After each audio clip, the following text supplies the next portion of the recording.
Thank you.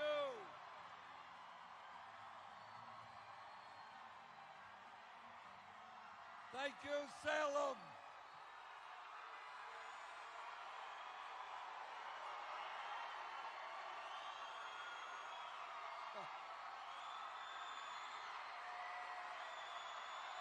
Whoa.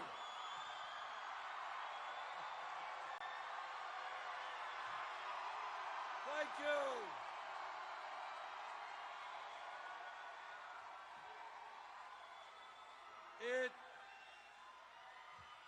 Salem, thank you.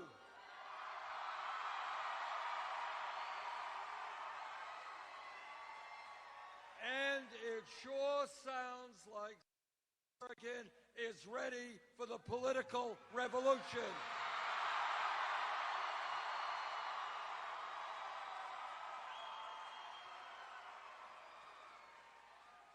This is a great turnout, and I want to thank all of you for being here. Let me begin by giving you all some pretty good news.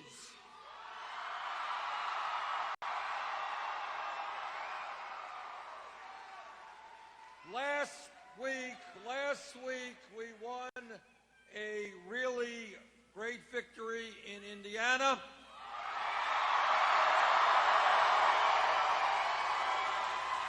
And tonight it appears that we've won a big victory in West Virginia.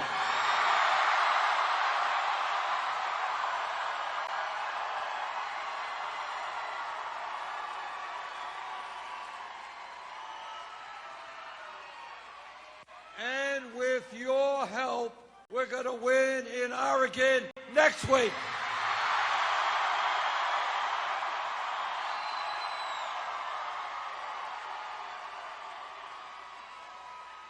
And I want to take a moment to thank the people of West Virginia for the tremendous victory. I think it ends up being a double-digit victory tonight.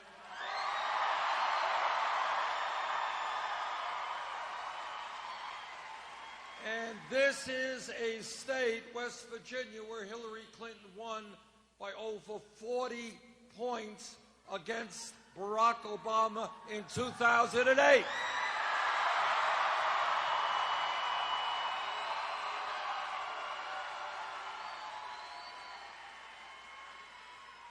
West Virginia is a working-class state, and like many other states in this country, including Oregon, working people are hurting.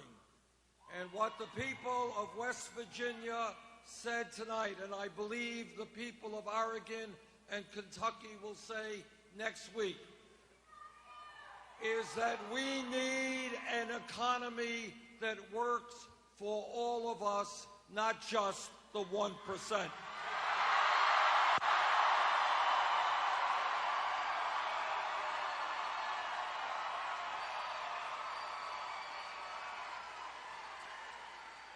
The people of this country are sick and tired of working 2 or 3 jobs. They are tired of working longer hours for lower wages. They are worried to death about the future of their kids.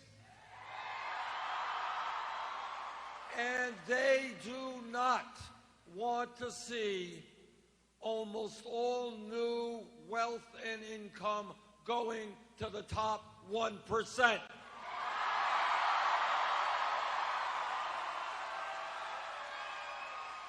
The people of West Virginia, of Kentucky, of Oregon want an economy that works for all of us.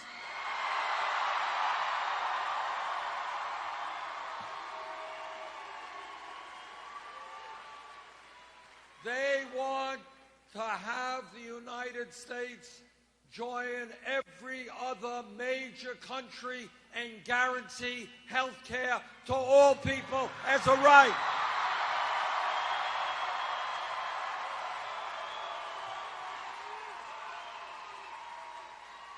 They want to rebuild our crumbling infrastructure and create 13 million jobs.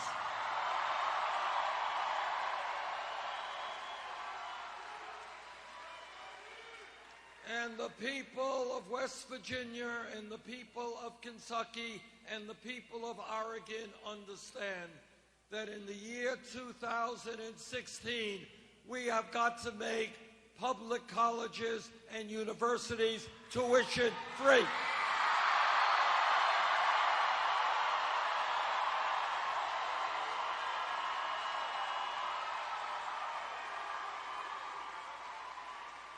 And at a time of massive income and wealth inequality, where the top 0.1% now owns almost as much wealth as the bottom 90%, the people of Oregon and Kentucky and West Virginia know that it is high time for the wealthy and large corporations to start paying their fair share of taxes.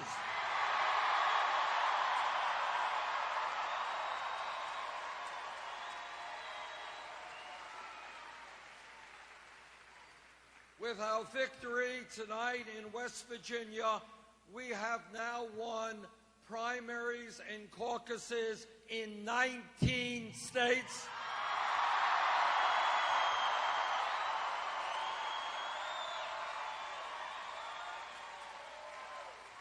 And let me be as clear as I can be. We are in this campaign to win the Democratic nomination.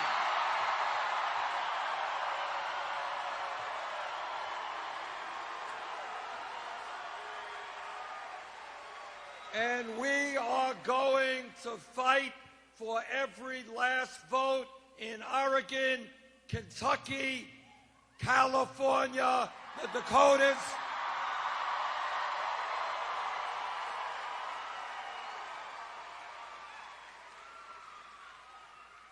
Now, we fully acknowledge, we are good in arithmetic, that we have an uphill climb ahead of us. But we are used to fighting uphill climbs.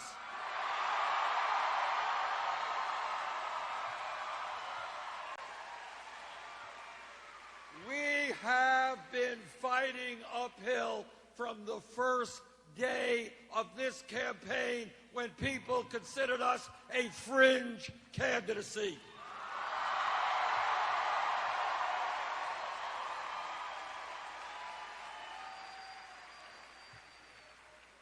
And our message to the Democratic delegates who will be assembling in Philadelphia is, while we may have many disagreements with Secretary Clinton, there is one area we agree, and that is we must defeat Donald Trump.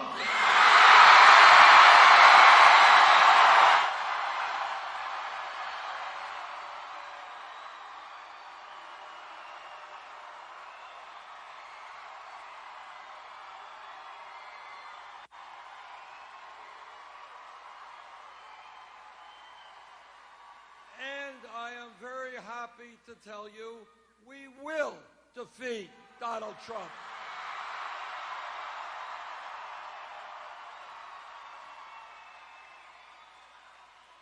And if you look over the last month or 6 weeks at every national poll, Bernie Sanders defeats Donald Trump by big numbers.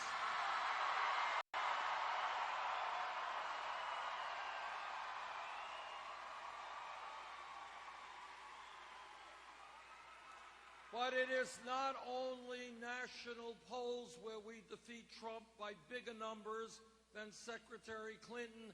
It is state poll after state poll after state poll.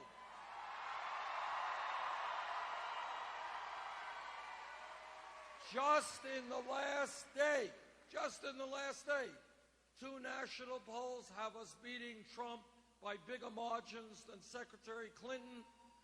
4 statewide polls in Pennsylvania, in Pennsylvania, Ohio, Florida, and New Hampshire. In every one of those polls, we beat Trump or do better against Trump than does Secretary Clinton.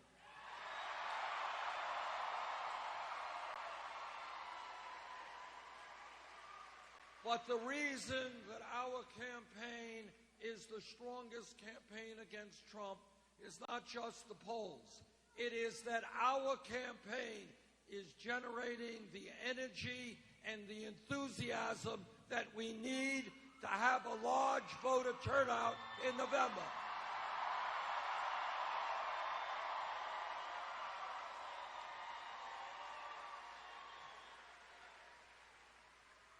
Democrats and progressives win national elections when the voter turnout is high, when millions of people are prepared to stand up and fight back. That is what our campaign is all about.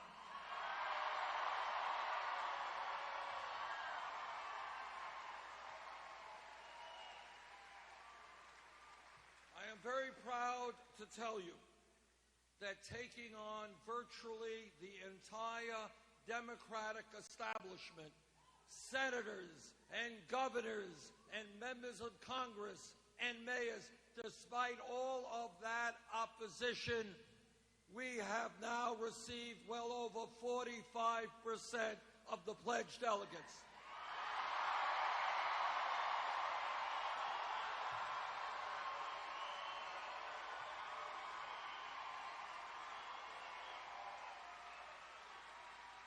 And if we do well in the coming weeks in Oregon, in California, in New Jersey, in Kentucky, and the other states, we still have that road to victory in winning the majority of pledged delegates.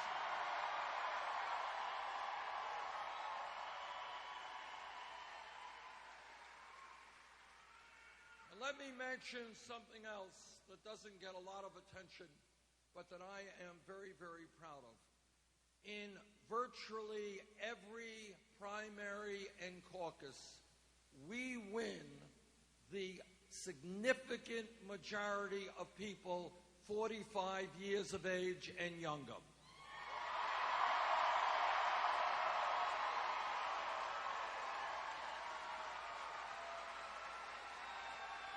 Now, the truth is that we are going to work on this. We have to do better with older voters. And we are going to do better with older voters. But when we win in state after state a significant majority of younger voters, what that tells me, and I think it tells the American people, our vision of economic, social, racial, and environmental justice is the future of America.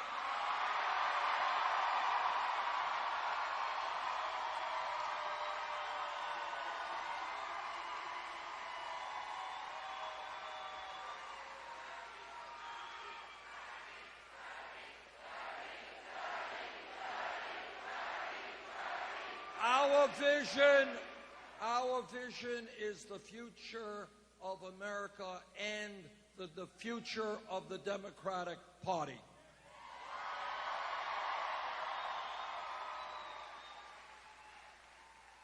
Now, Donald Trump is not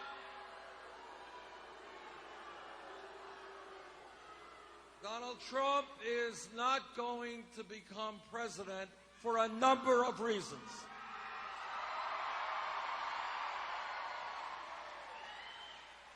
And the major reason is that the American people understand that we cannot have a president who has insulted Latinos and Mexicans,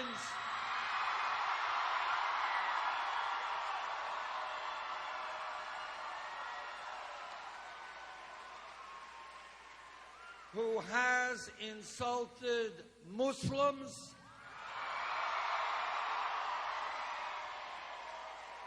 who every day is insulting women in one way or another,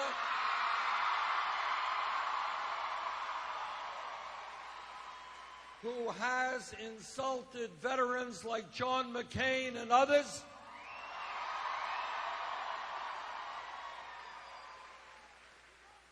who has insulted African Americans in a very profound way.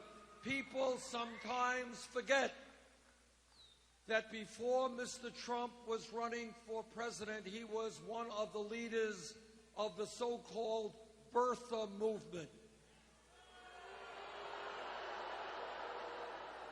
And that movement was a very ugly effort to delegitimize the presidency of the first African-American president in our history.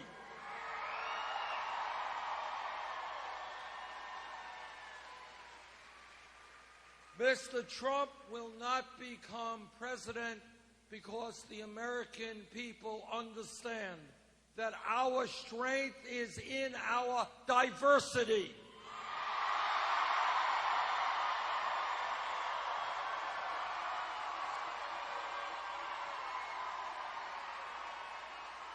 That we are a great nation because we are black and white and Latino and Asian American and Native Americans.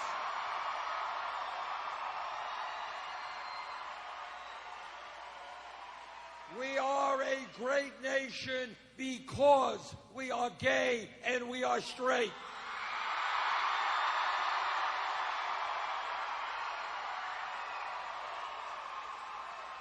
We are a great nation because we are women and men.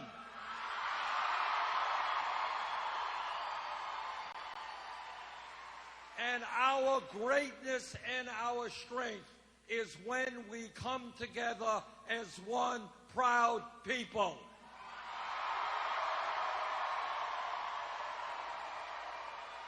And the American people understand that bringing us together always trumps dividing us up.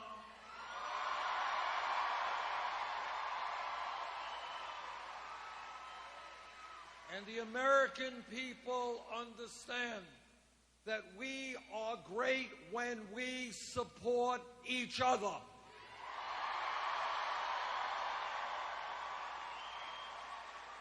When your family is hurting, my family has got to be there for you.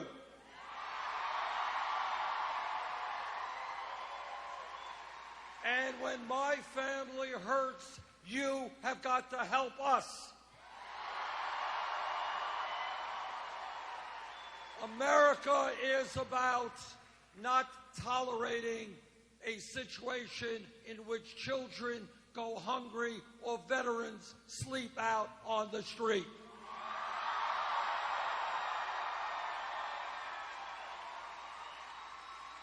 And the American people understand that supporting each other always trumps selfishness.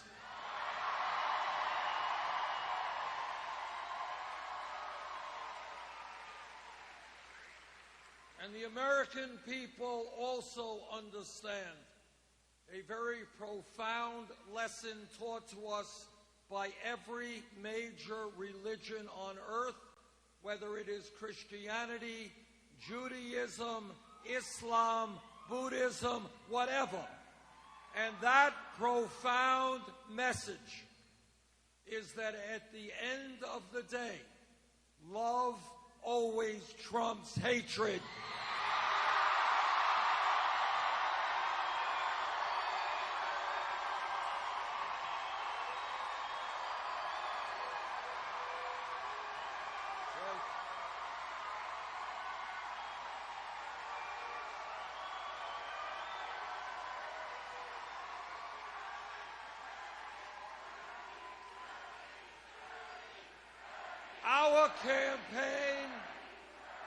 Our campaign has now won primaries and caucuses in 19 states because we are doing something very unusual in American politics. We are treating the American people like intelligent human beings.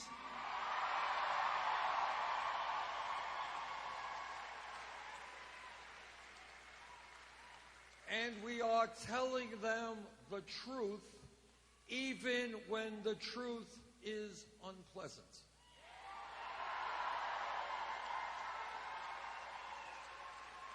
I have always believed that it is far more important to deal with unpleasant truths than just to sweep them under the rug.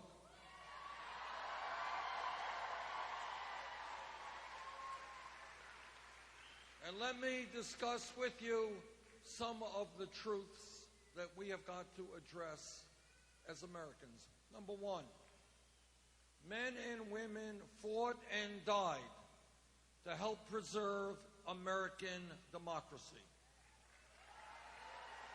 And we owe our veterans a debt of gratitude that we can never repay.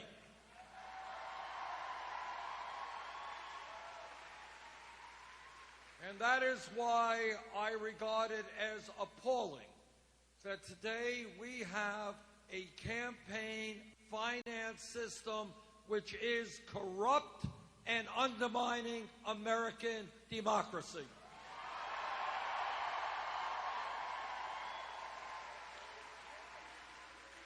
Democracy is not a complicated idea.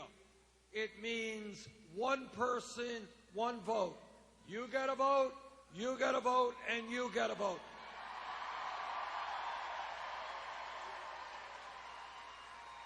Democracy does not mean billionaires buying elections.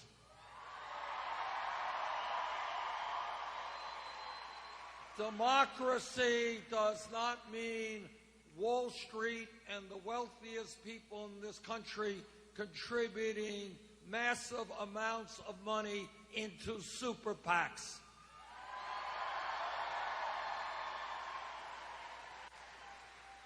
Democracy does not mean Republican governors suppressing the vote.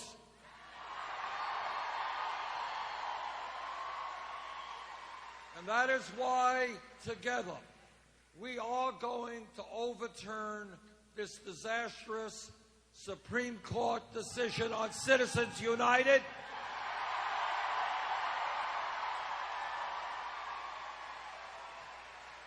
And why we are going to move toward public funding of elections.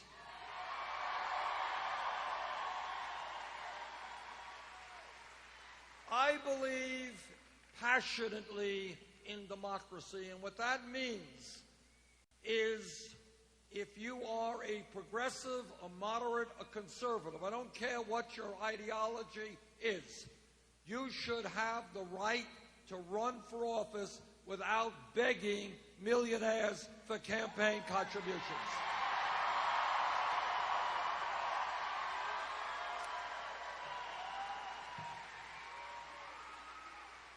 I want this country to have the highest rate of voter turnout of any country on earth, not one of the lowest voter turnout rates.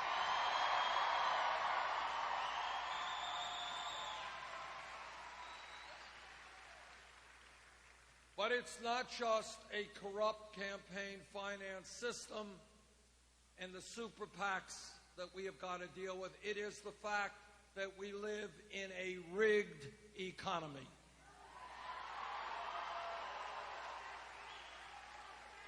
Now, for fairly obvious reasons, you're not going to see much of this discussion on television.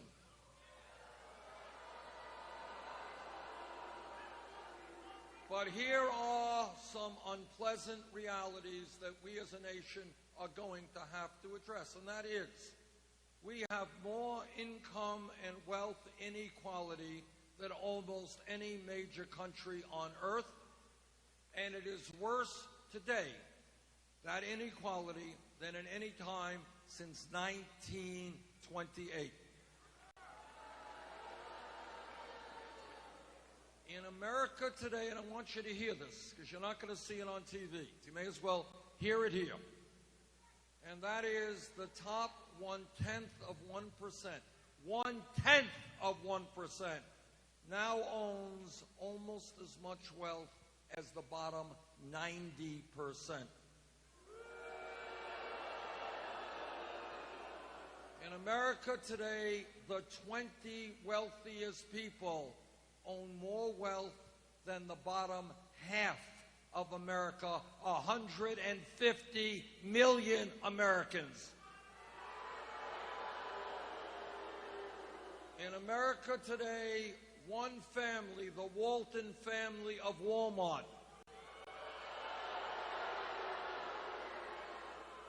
owns more wealth than the bottom 40% of the American people. One family. And here is what a rigged economy really means. The Waltons own Walmart, the largest private sector company in this country, but they pay their workers wages that are so low that many of their employees are forced to go on food stamps and Medicaid. And you know who pays for those food stamps and Medicaid? You do. It seems to be a little bit absurd for working families to have to subsidize the wealthiest family in this country.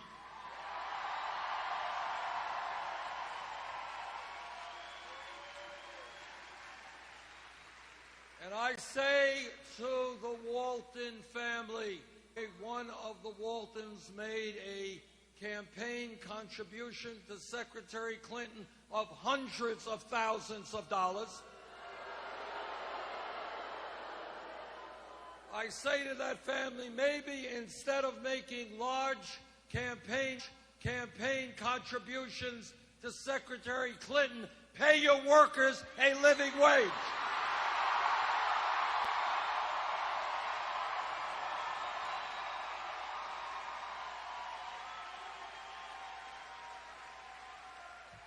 But we have got to deal with not just a declining and disappearing middle class, not just the fact that we have over 20% of our children living in poverty, not just that we have a corrupt campaign finance system, we also have a broken justice system.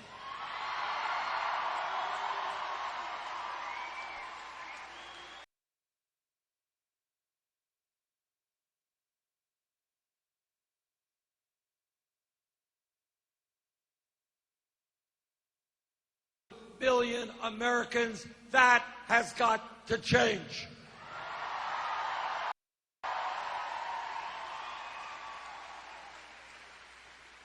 And one of the reasons that we have so many people in jail is that in many of our inner cities, in many of our rural communities, you have youth unemployment of 30, 40, 50%. White kids, Latino kids, African-American kids who have no jobs. And when you hang out on street corners, bad things happen. And that is why I believe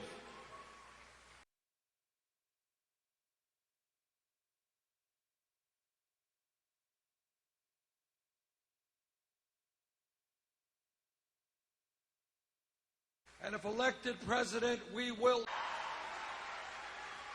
in jobs and education, not jails or incarceration.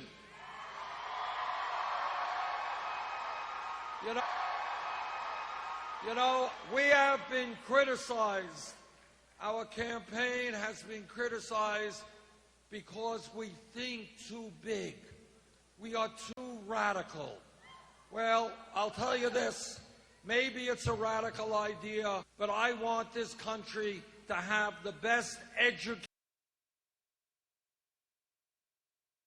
The majority of police officers are honest and hardworking and have a very difficult job.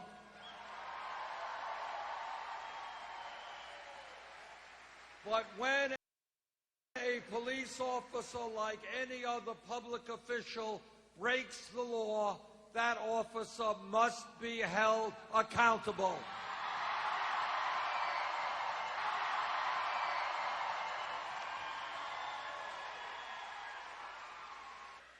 We have got to demilitarize local police departments.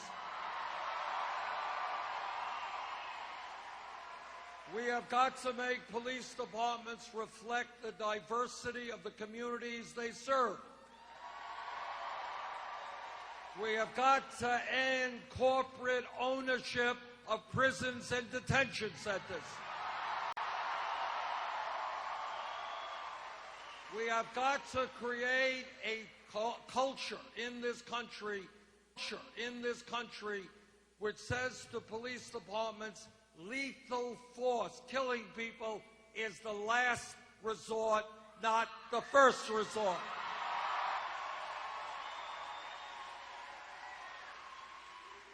We have got to rethink the so-called war on drugs.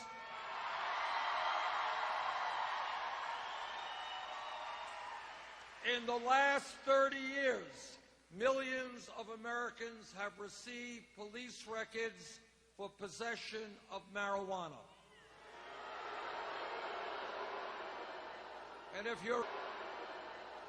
you're a young person trying to get a job, having that police record is a real serious issue.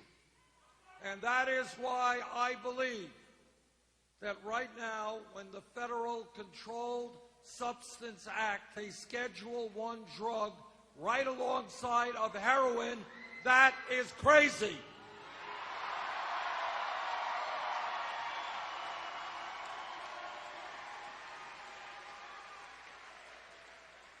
And that is why, if elected president, we will take marijuana out of the Federal Controlled Substance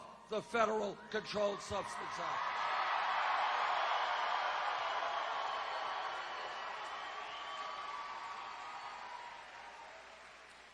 When we talk about drugs, let me tell you, we have a major crisis in terms of opiate addiction and in terms of heroin addiction and drug abuse, substance abuse. To my mind, the most effective way to treat that crisis, and it is a crisis because people are overdosing every single day and dying, what we have got to do is understand that addiction is a health issue, not a criminal issue.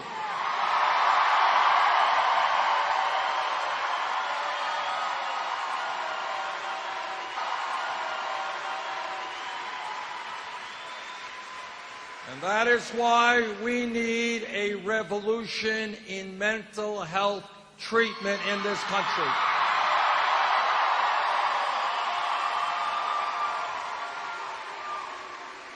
If you are addicted, you should be able to get the help you need today, not 6 months from today.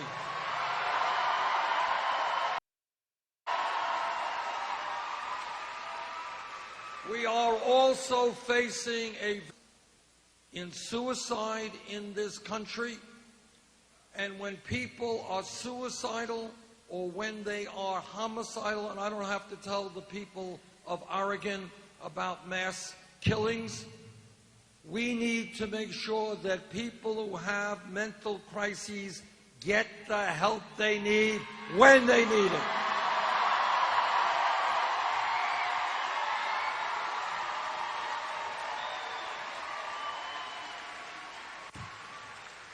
This campaign is going to win because we are listening to the American people and not just to wealthy campaign contributors.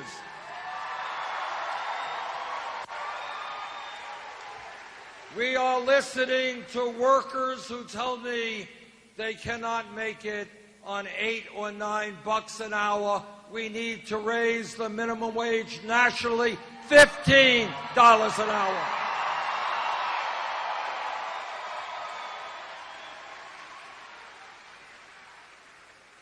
And when we talk about equitable wages, we are going to make sure that women do not continue to earn 79 cents on the dollar compared to men.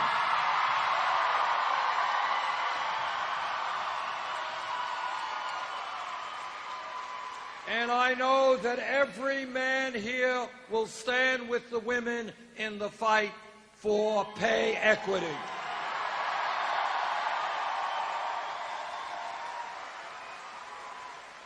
This campaign is listening to seniors and disabled veterans and the veterans community in general. And what they are telling me is that no senior, no disabled veteran can make it on $10,000, $11,000 a year Social Security.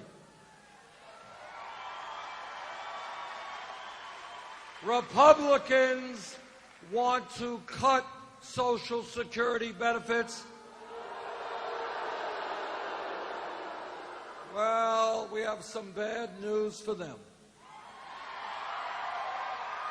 We're not going to cut Social Security for the elderly and the disabled. We're going to expand Social Security benefits.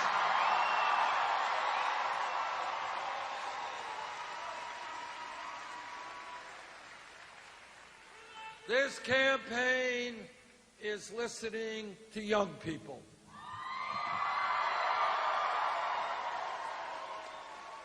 And when we think outside of the box and outside of the status quo, we have to ask ourselves a very simple question. How does it happen that when young people do exactly the right thing and go out and get the best education they can, why do they end up with $30,000, $50,000, $70,000 of debt?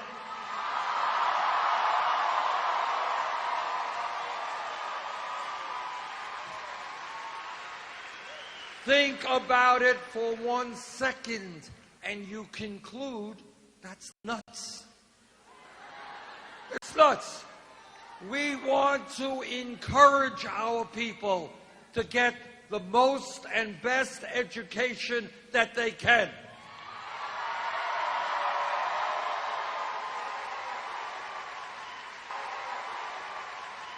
We should not be punishing people for getting an education. We should be rewarding them. And that is why we're going to do two things. Number one, we are going to make public colleges and universities tuition-free.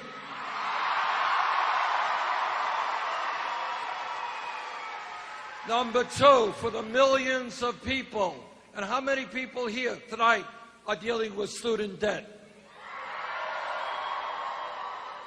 What we are going to do is allow people with student debt to refinance their loans they can find.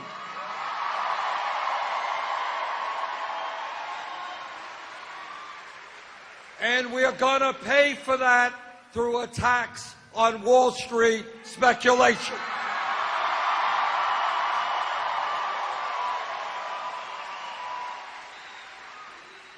This country bailed out Wall Street when their greed and illegal behavior drove this nation into the worst economic downturn since the Great Depression. Now it is Wall Street's time to help the middle class of this country.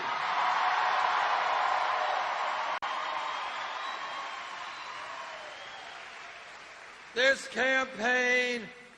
campaign is listening to our African American brothers and sisters. How does it happen that we have trillions of dollars to spend on a war in Iraq we never should have gotten into.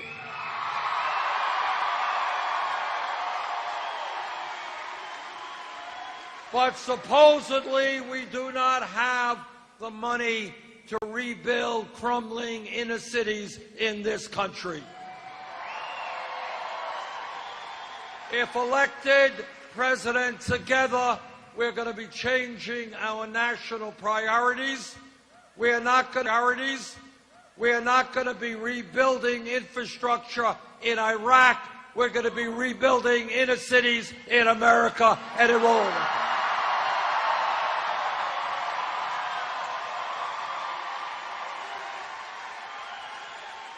The campaign is listening to our Latino brothers and sisters. There are 11 million undocumented people in this country. We need comprehensive immigration reform and a path toward citizenship.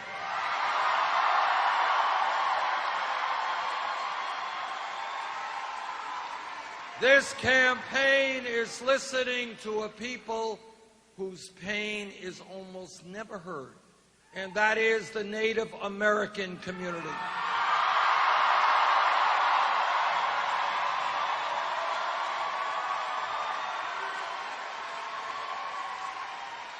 Everyone here knows that from before the time this country became a country, the Native American people were lied to, they were cheated, and treaties they negotiated were broken.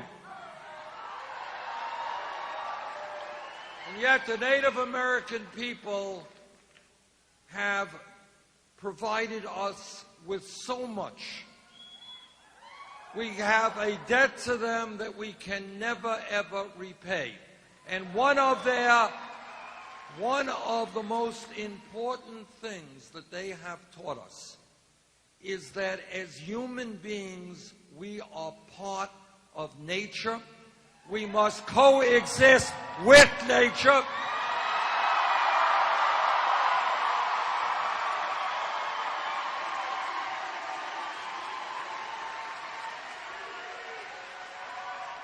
And that if we continue, as we are doing today, if we continue to destroy nature, we are ultimately destroying the human species.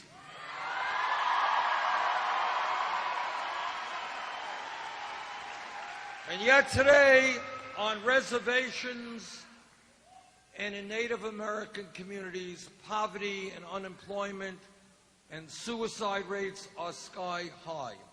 If elected president, we are going to profoundly change our relationship to the Native American people.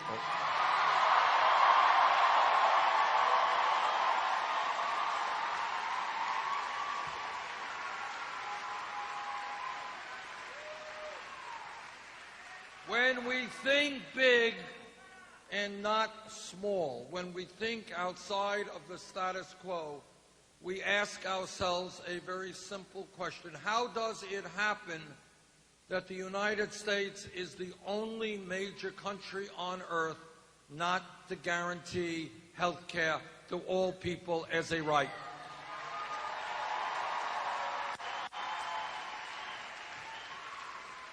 The Affordable Care Act has done some very important things, but we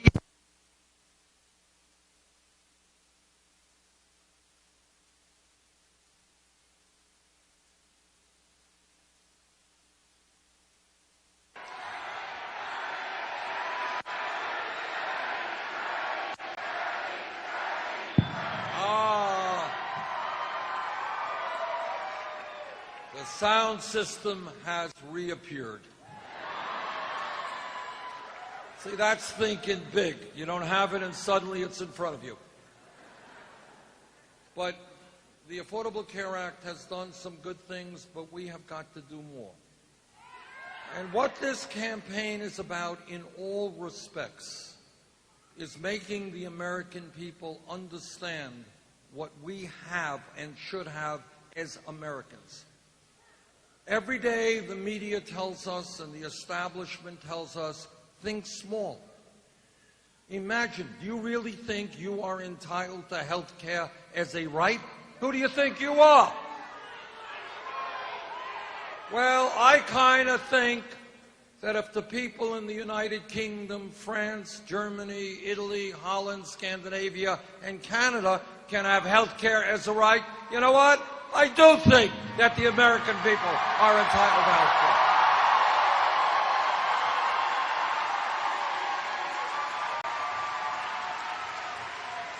And I want you to think big and think about this. When we pass a Medicare for all health care system, what it means, anybody goes to the doctor when they have to go to the doctor, not worry about a deductible or a copayment.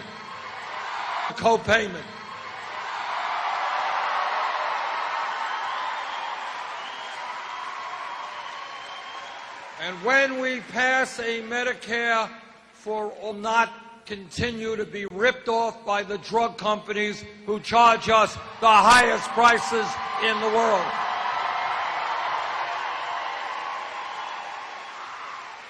And when we pass a Medicare for all system, it will mean that millions of people no longer have to stay on jobs they don't like simply because they're getting good health insurance.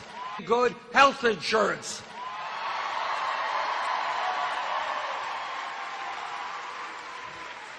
Think for a moment what it will mean to our economy when we unleash the entrepreneurial spirit of leave their jobs now and go out and start new businesses.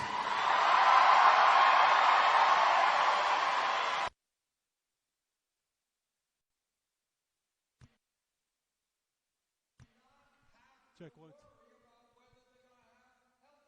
Check 1, 2.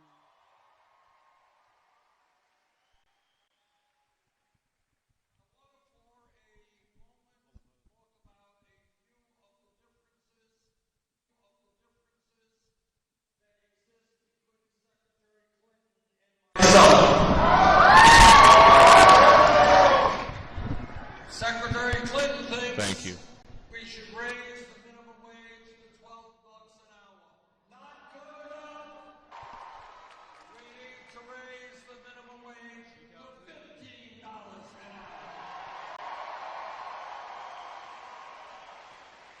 I am a member of the U.S. Senate Committee on the Environment. Let me tell you, climate change is real.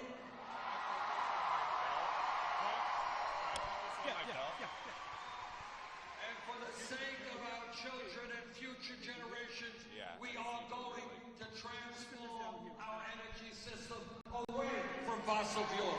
Away from fossil fuels.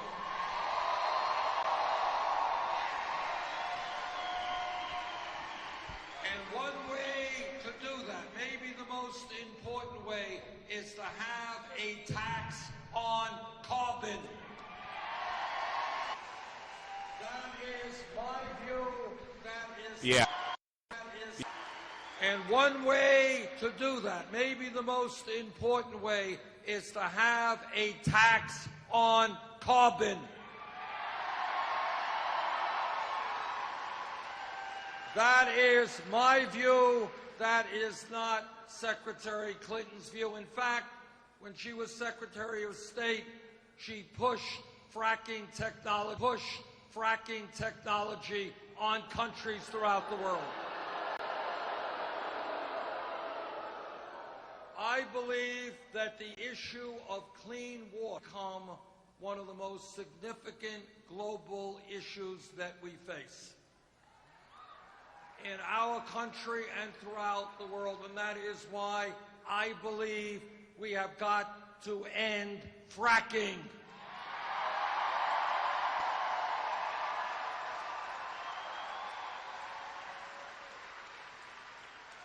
That is not Secretary Clinton's view.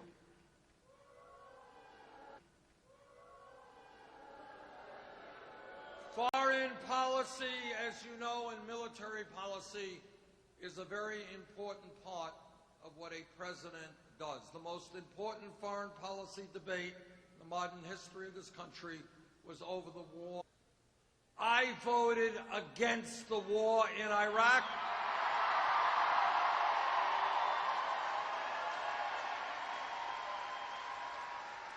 Secretary Clinton supported the war in Iraq.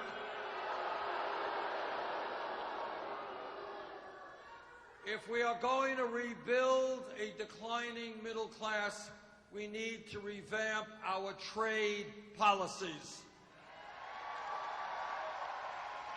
I voted against virtually all. I voted against every one of these disastrous trade agreements. Secretary Clinton supported virtually all of them. And on it goes. At this moment in American history, we need a president who has the history and the courage to take on the billionaire class.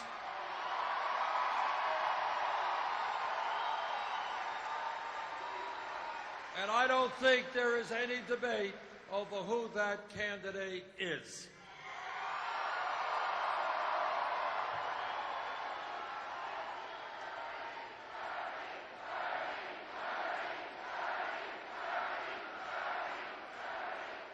Everyone here knows, who has studied American history, that real change always takes place from the bottom on up, never from the top on down.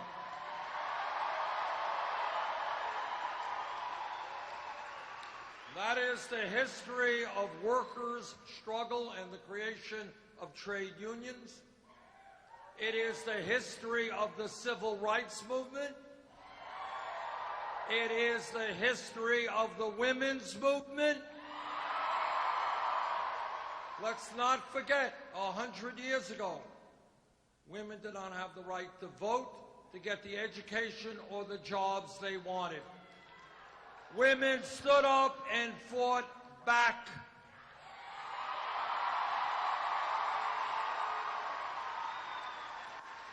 And they and their male allies said women will not be second-class citizens in the United States. And that is the history of the gay movement and gay rights in this country.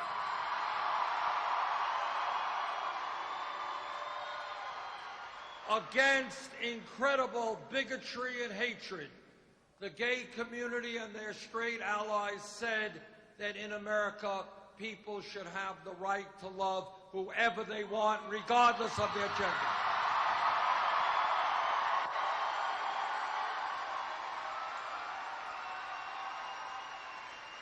And here we are today. Today, in a nation faced by enormous crises. And once again, millions of people are going to have to come together, stand up and fight back and create a government which works for all of us, not just the 1%.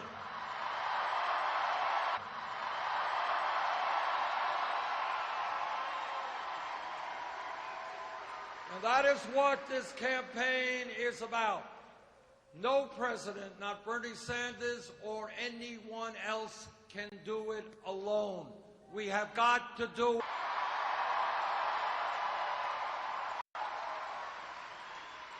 And in that regard, I want to thank your Senator Jeff Merkley,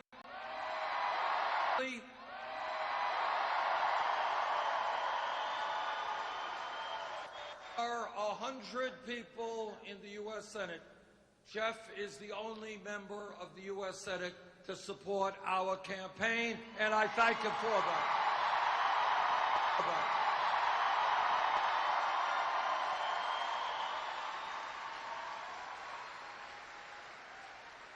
Next Tuesday, there is going to be an enormous Democratic primary here in Oregon. What I have found out throughout this campaign is when the voter turnout is high, we do well. We win. Next Tuesday here in Oregon, let us have the highest voter turnout in Oregon Democratic primary history.